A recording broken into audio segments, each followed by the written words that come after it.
तो गरीबदास जी महाराज जी ने जो अमृतवाणी बोली 300 साल पहले, उन्होंने अपने भक्तों के लिए नहीं बोली, उन्होंने अपने लिए वो वाणियाँ नहीं लिखी, उन्होंने गोपाल दास के लिए वाणियाँ नहीं लिखी।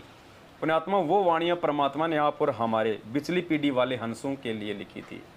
और क्या कहा था गरीबदास जी ने वर्तमान समय के लिए? हम जीवों को चेता रहे हैं कि जब तेरा गुरु आएगा, वो कबीर परमात्मा जो मुझे मिला था सतगुरु रूप में, ऐसे जब वो दिल्ली मंडल में आएगा, सतगुरु दिल्ली मंडल आईसी, सूती धरनी सूम जगाईसी। तो दिल्ली मंडल में जब वो परमात्मा आएगा 8 सितंबर 1951 को, और उस समय जब तुम्हें वो नाम देगा, तुम्हें ज्ञान देगा, तो उसे तुम अपने जैसा मानुष समझने की गलती मत करना। और यदि तुमने उसको अपने जैसा मानुष समझा, तो गरीबदास जी ने वाणी लिखी थी, गुरु मानुष कर जानते वो नर कहिए अंध, ओवे दुखी संसार में।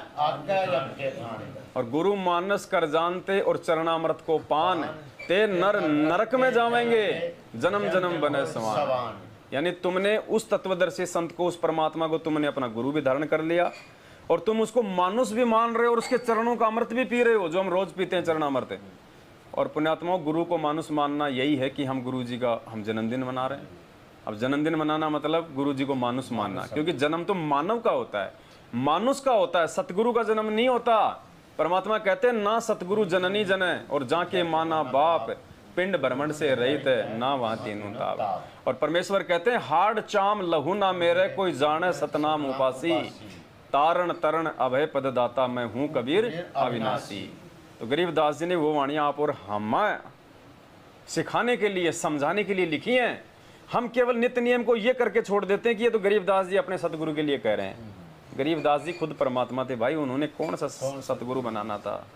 वो तो पार हुए थे, वो तो लीला कर रहे थे परमात्मा, एक भगत की और भगवान की। आप और हम जैसे नीचों को समझाने के लिए, जैसे काशी में परमात्मा ने केशव बंजारी की और कबीर की भूमिका की थी। पुण्यात्मा, उन वाणियों को हमने ये नहीं सोचना कि गरीबदास जी अपने सतगुरु के लिए कह रहे हैं। वो वाणियाँ गरीबदास जी ने हमारे लिए लिखी हैं। हमने अपने पूज्य गुरुदेव सतगुरु रामपाल जी भगवान को निमित्त मान के, उनको आधार बना के इन वाणियों को हमने अपने जीवन में डालना है, तब कहीं जाके हम सफल होंगे।